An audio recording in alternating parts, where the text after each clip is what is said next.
Of a food.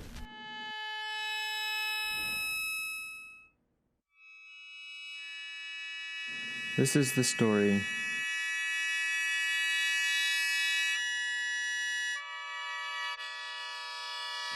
It's a story about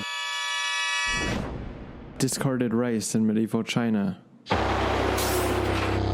a story about the cheeseburger of its time.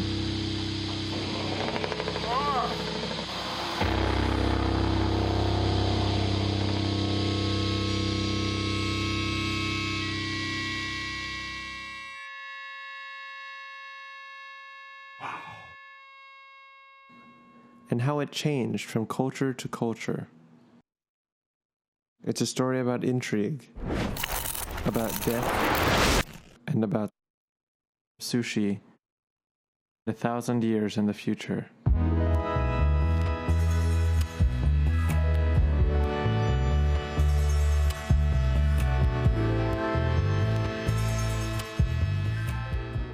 Well, how is that for an appetizer? Just a quick look at the film Sushi Cop. And here with us now is the director of said film, Mr. Cooper Troxell. Thanks for being here. Thank you for having me. We also want to welcome back to the show Liz Cook, the documentary film outreach lead, mouthful, at Kickstarter. She's got great cards. Nice to have you back in the studio, Liz. Thanks for having me.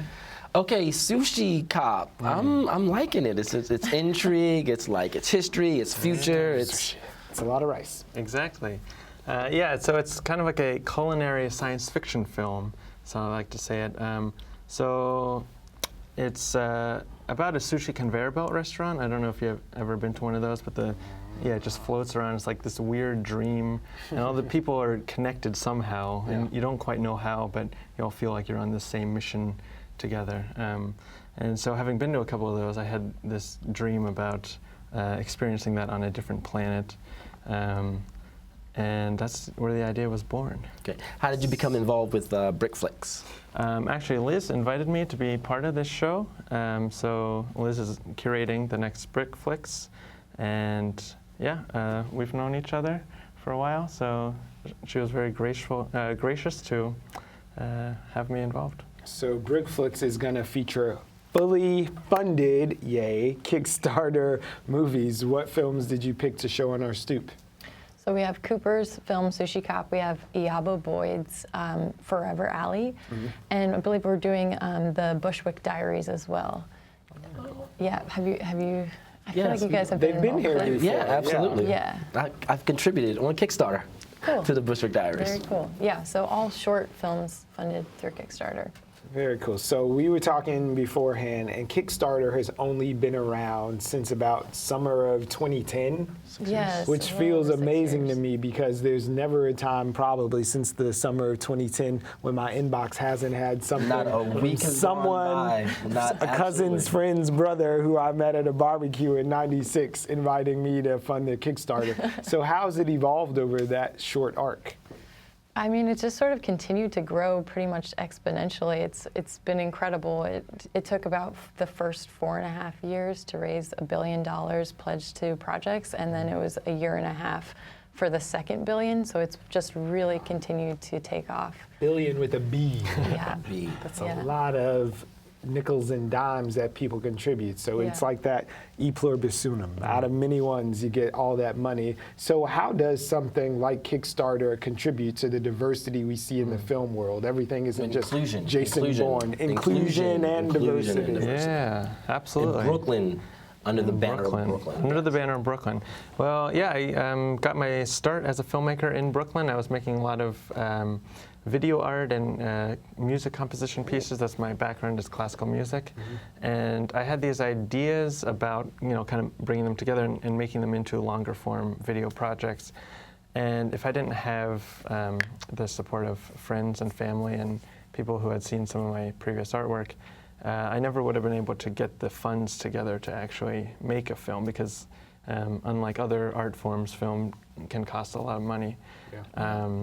And besides the money component, it's also very scary to kind of forge into the void of not knowing what you're doing and trying a new thing for the first time. And so to have hundreds of people come together and say, I think you can do this, and I'm excited Here's to see some what money happens. too, Yeah. to put your money where your support is. Exactly. So that's an amazing thing. And where your supporters are. So can you tell us a little bit about why it was so important and what's the benefit of this partnership with BRIC?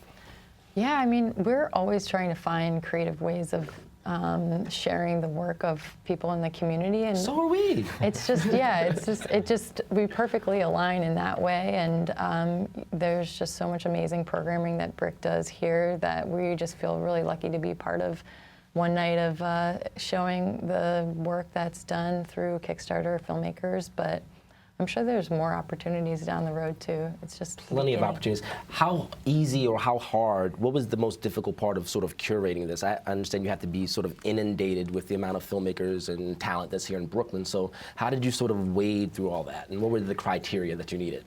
That's a really good question.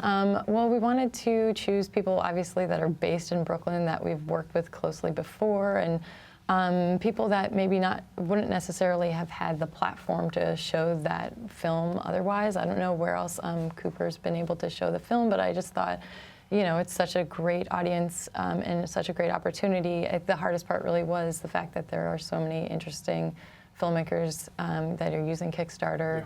Yeah. So just to comb through what would make sense for an evening was really tough.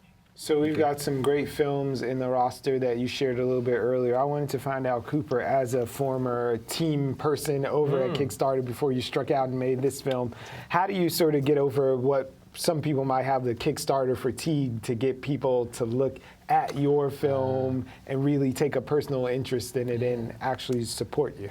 I think it's important to remember Kickstarter is just a tool.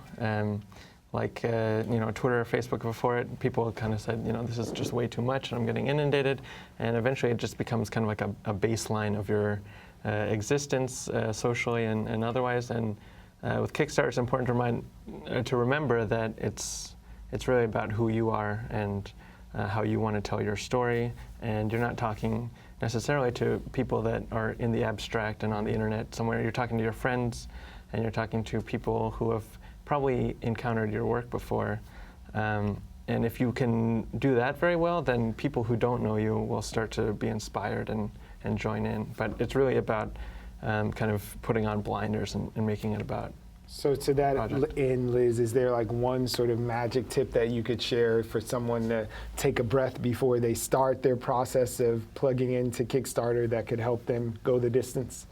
I mean, I love what Cooper said. It really is, figuring out who you're speaking to directly, and that it really will begin with your friends and your colleagues and your peers, and then thinking about, who specifically out there would be interested in this work, and how can you reach them, and where do they exist online? Like, where are these conversations being had? And, getting pretty specific about your outreach before you hit launch. Okay. Now we want to welcome all of our viewers, obviously, down on the 17th, right here in our studio from 7 to 9. Get here early, have a drink. But if people don't get a chance to make it, how else can they support these films and see these films that you've curated for the BRIC FLIX? Well, on each of the project pages, because they were successfully funded projects, there's information that the filmmakers can update. So, as the film becomes available, maybe Cooper would include a link on their project page on Kickstarter, so they can always go back to Kickstarter and look up the titles of those films to get information about what's going on now. Or they just need to come down on the 17th. They should just come. Or that, the elegant solution. Just find yourself on the street the 17th. So thank you both for being here. We appreciate it. Thank you so much. See you at the movies. All right. Perfect. Sushi, Brian? Sushi? I love sushi. I love Let's do sushi it. too.